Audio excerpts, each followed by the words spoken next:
Thank you for joining me for yet another unboxing video, and today we have more RPG goodness. We have Roll and Play the Sci-Fi Character Kit and Roll and Play the Game Master Sci-Fi Toolkit. I picked both of these up at Cold Wars. That was back in March of 2025. So just a couple months ago, I went to, it was in Gettysburg, Pennsylvania.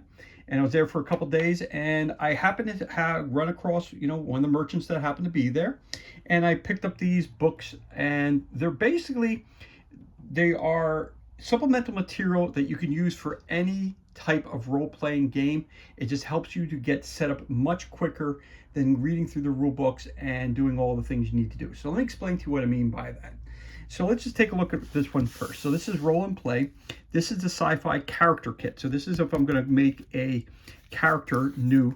So your story begins, create awesome sci-fi character and bring your next role-playing game to life like never before. Whether you're a game master creating memorable NPCs or a player character setting off on a new mission, the Sci-Fi Character Kit features more than 175 random tables to inspire your next character. Roll the dice to develop original backstories, traits, gear, allies, rivals, and more. Compatible with any sci-fi RPG system. So as you guys know, I do play Starfinder quite often. But the problem is sometimes I'll get stuck when I want to come up with some names and come up with a background story and blah, blah, blah, blah, blah, blah. So the reality is a book like this will help you to create those things lightning fast because they have a bunch of charts that you roll on and it gives you your information without really having to think about it. So compatible with any sci-fi role-playing game system. The chapters within provide prompts for a range of popular character types: bounty hunter, medic, pilot, marine, engineer, or spy. Who will you become on your next sci-fi adventure? Again, for more information about Roll and Play products, it's Roll and Play Press. You go to rollandplaypress.com. This book was $19. Got a little bit of a discount on it, but it's nominal. I think I got 10% off on it. So, because I bought two of them. So again, looking through this, you have your table of contents, building a character, what kind of species do you want: an alien, android, cyborg, human, humanoid. Examples: background, academic, celebrity, criminal, military, noble. Again, rank and experience. Basic biology. Again, name directory. So if I have a D100, I could use a 2D10, roll 2D10, and you come up with, let's say you roll, I'm going to do D66. I'm going to use numbers 1 through 66. So roll 2 sixes. 31. So for 31, the name of my new character is Kiran, K-I-R-A-N. Military rank. If I'm going to have a military rank, it's a D20, but if I'm going to just use up to 12, it could be up to a corporal because he can't be major, chief, or a real. So I got a 4, 5, 6. He's a private in the military or a political position. He's 4, 5, 6. 6. He's a delegate. He's a politician. He's a delegate. Reverend honorifics. 6, 7, 8. He's radiant. Academic roles. Is he could go to college or something? 4. He's a researcher. So all these charts are here for the everyday attributes. Again, roll a D20. For genetic adaptations, roll a D10. Cybernetics and biohacks, roll a D10. For species traits, you can roll a D20. Robotic features, right? What caused him to have his psionic ability? What caused him to have his ability? So it's 2D8. I got a D12 minus 4. So I got 5 and 4 is 9 minus 4 is a 5. So why did he have an ability? After a year of extensive enhancement surgery, you finally gained psionic powers. That's how you got your psionic powers, by having extensive surgery. What were the side effects of that surgery that you had? D12, 6, 7, 8. Your hair stands on end, control level. 1d4 minus 2, 1d6 minus 2. So it's a 3. Unreliable and chaotic. Your concealment. Does anybody know that you have psionic abilities? So we're going to keep it at 2. You tell only trusted allies. Downtown hobbies that you might have. Again, I want to do D12 of this. I can do 6 plus 3 is 9. Stretching using a technique invented by a well-known zero-gravity fitness expert. So again, these are books that give you a bunch of tables that you can really you could turn around and just roll to your heart's content. Makes things a lot easier when this is about character creation. This is not used as a module. This is not used as an adventure or anything of that nature. This is used just to create your own characters. It's very, very simple, and you could use it for, again, for any type of role-playing game. You could use it for Alien, the role-playing game. You could use it for Mothership. You could use it for Starfinder, for Blade Runner, any type of science fiction-based game. So we got smuggler shortcuts, safe houses, allies and rivals, crew relationships.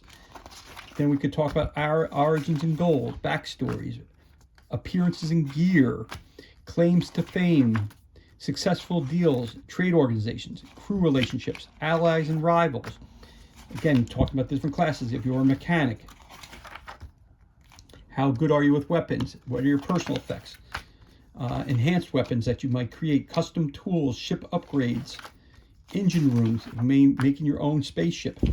Again, you have to keep them within the rules of the game. So again, example, if I want to have a ship from Starfinder, I'm going to use the rules of Starfinder, but I'm going to get the background information from here. I'm going to keep the rules from the actual RPG, Starfinder, or Alien, or Mothership. I'm going to use the rules that they have here. I'm using this just to flesh out my characters a little bit more. So if you want to be Explorer, Navigator, you got that. Again, all the different things, outfits. Okay, you want to be a Marine and law enforcement. Again, background information, uniforms, tools, retirement plans, criminal factions, rivals. You want to be a medic. Again, all the things are laid out exactly the same way, except it deals strictly for that type of character. Mystic and Guardian, again, origin, goals, backstory, concepts. So backstory that we would have here. So where did your story begin? It's an 8. I have 2d6, so it would be a 12 minus 4 is 8. So I got a 3. It stays where it is. As a conscientious student of ancient mystic texts, you were expected to dedicate your life to these dusty works. You recently surprised the archive elders by requesting leave to travel the galaxy and record the legends of tomorrow. So that's why you joined the crew of your Starfinder mission. All right, features and traits, traditional garb, what you wear, enhanced equipment, sacred places, places that you can go visit. Again, 2d12 minus 4, the 3, it just stays the same. Every inch of this sprawling archive is dedicated to storage. Shelves, crates, and servers fill the space, containing sound, video, and written records collected over many millennia. Blinking exit signs provide the only flash of color in the largely gray space. So again, this is helping you set up, again, the different types of characters that you might have. So you're going to be a pilot. Here's some information you want to do, background information about them, what kind of weapons they use, everything else like that. Space squadrons, rivals, programs, and technomancers. So this is all stuff that you would use, again, when creating characters. You want to create a spy and an agent, right? Again, what kind of concealed weapon do you carry? 1d10 minus 2, so it's an 8. Sniper rifle disassembles to fit neatly into a briefcase. Personal effect, you have 2d10, so take away 2. So you got 4, 5, 6, 7, so minus 2 is 5. Tin holding colored contact lenses and a temporary tattoo. Okay. Your alias can do up to 12, so I got 10. Privileged socialite, a large signet ring suggests you are descended from high nobility.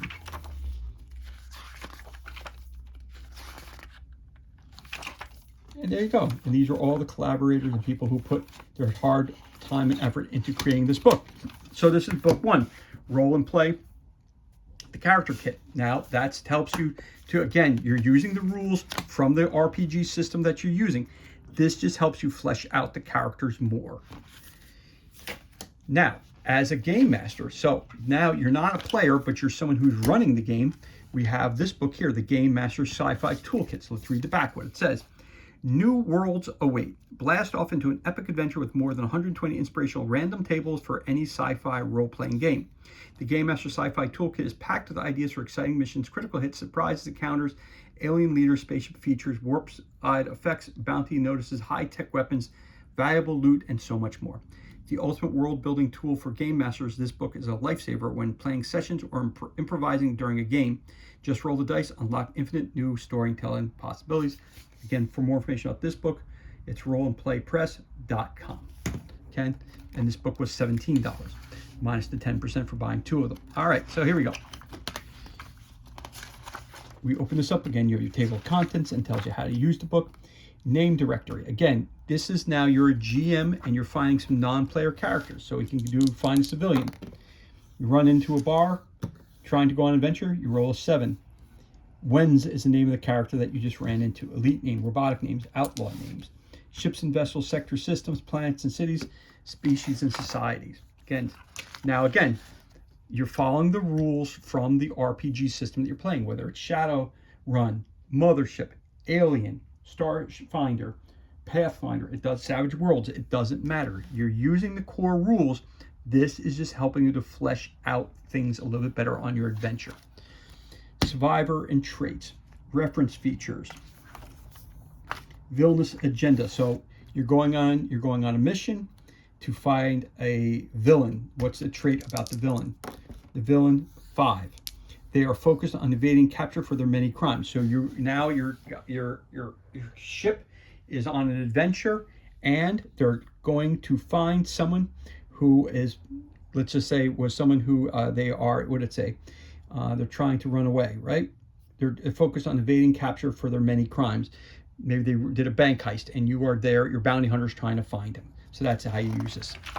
Okay, small town work, big city employment, corporate roles, dangerous jobs, scientific careers, space crew. These are jobs that you can have. Organization, different names that you could be part of. Mission details. So standalone tasks. How did our group of wayward fighters meet each other? So D20, I have a D12, so I'm going to do 1 through 12. I'm going to do 12.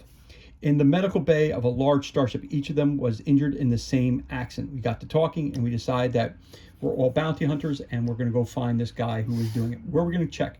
Standalone tasks. What's our mission? We have our top mission is to 8. Smuggle a con artist through several security checkpoints. What's your extended mission? 5, 6, 7, 8. And unmask a cult of hackers and malware worshippers. If you like that one, you use it. If you don't, you move on. Meeting places. Ship generated. Different types of ships that you can have. Interior details, exterior details of inside spaceship. Ship's computers. Captain's quarters. Crew competitions while you're on board the ship.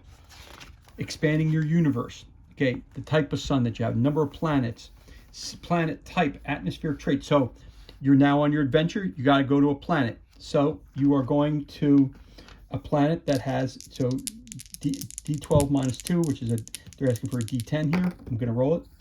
So 8 minus 2 is 6. It's a large scorching blue sun with the planet that we're going to. Solar system object. How long is it going to take us to get there? Again, 4. Debris belt of shipwrecks and slowly disappearing scrap metal by product of war. So it's going to take us a little bit longer to get there. What's the type of planet that this character is hiding on? D12. It's number 10. A noxious, he's living in a swamp. He's hiding in a swamp. We have to find it. How is the atmosphere there? Do you need to wear mouth breathers or anything? 4 to 6. Dramatic temperature shifts. So we're going from hot to cold very, very quickly.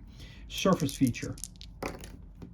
6. Huge chunk is missing of the surface. So you might have huge crack in the ground, which means that you might have some lava that flows out. You might have earthquakes. You don't know how and why there's that chunk missing. So again, it's adding to your story. Moons and more. Are there any moons? Number 4. 1 to 4 rocky rings. So it's 1d6 minus 2. So we're just going to keep the 1. So there it is. There's 1 ring. The planet has 1 ring. So it could be like a Saturn type planet. Species, densities, technology, population, governing bodies, different leadership if you want to go that far into detail, economic situation, draws and dangers. Risks for outsiders. So you're an outsider to the planet. You're doing 2d8. So it's 1d6 plus 2. Got a 4. Wearing specific colors can affiliate you with a gang and draw the ear of different rivals. So you might cause other fights. So if you can't wear red, don't walk into a blue zone wearing red. It doesn't work well. This is for using computers, breaking news, bulletins, hacking, wanted fugitives. Here we go. Crime and punishment. What are we looking for? 3.